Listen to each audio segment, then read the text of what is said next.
Creating and following a personal effectiveness ritual. Before you can become more effective, you must have the right lifestyle that will give you the personal focus and willpower you need to get things done. Follow the advice below. This doesn't apply to everybody, but try to adopt as many of these as possible. Sleep longer. When you sleep, you are recharging your willpower. Think of willpower as a set of coins in your hand. You only have a fixed number.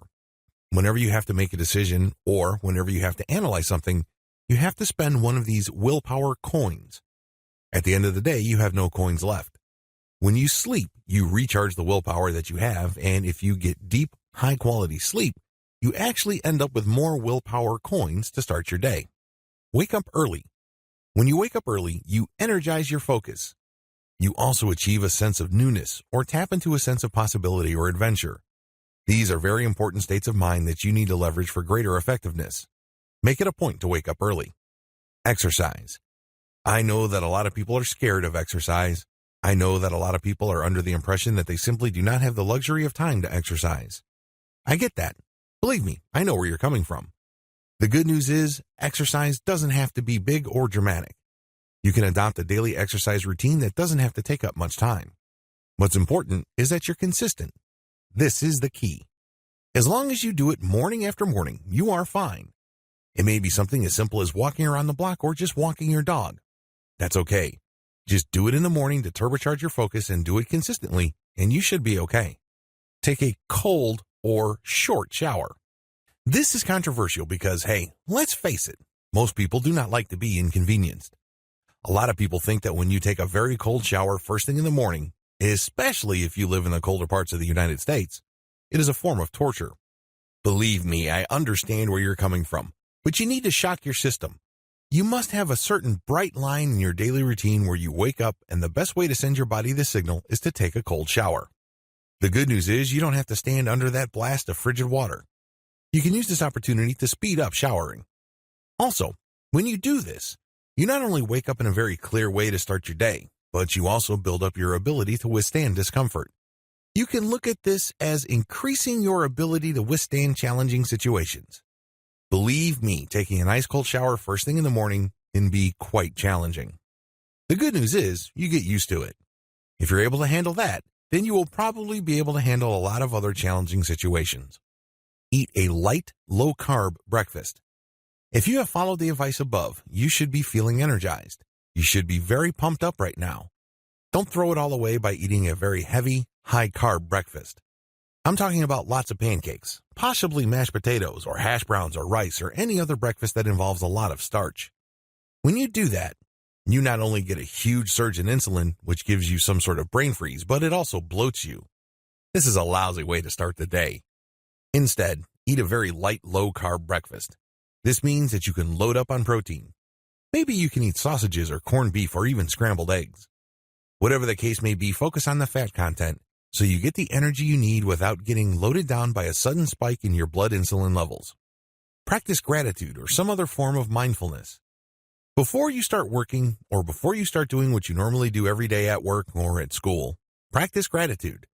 This doesn't have to be anything elaborate. You don't have to use some sort of complicated ritual. Just focus on the things that you're grateful for. Think about your greatest achievement in life.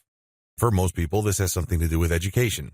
Maybe they finished high school, or they have a college or graduate school diploma. Whatever the case may be, focus on something big that you have achieved and how thankful you are. When you do this, you take your focus away from your stress, your worries, or anything else that soaks up mental energy. Instead, you focus on feeling open. When you achieve that state of emotional openness, you can tap into emotional energy that you can then direct to the task in hand. Alternatively, you can practice mindfulness. Again, this doesn't have to be a formal version of meditation. It could be a simple exercise involving you holding your breath for a few seconds, releasing, and then holding again.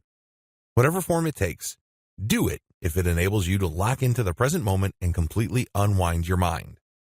Give yourself the gift of a sense of urgency when attacking your task list. When you show up to work or when you sit down to do your job at home, look at your to-do list and focus on item number 1 with all emotional force and concentration. Attack it with everything you've got. Ideally, you should put the most challenging task of the day at the top.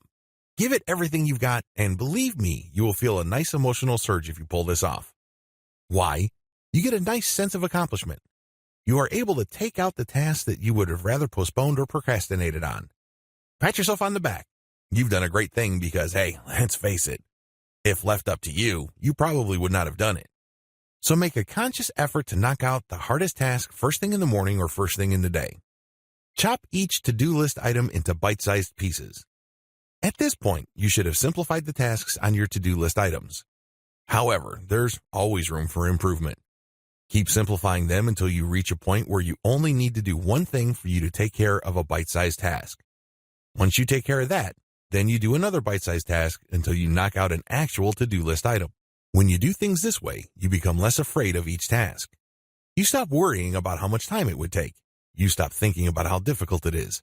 You just focus on doing it right here, right now.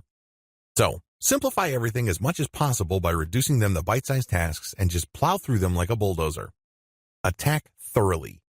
Now that you have everything in bite-sized pieces, like I said, attack them with everything you've got, but don't just blow them out of the water.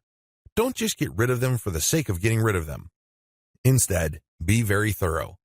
In other words, when you are supposed to file a report for your sales job, you need to look at all the details.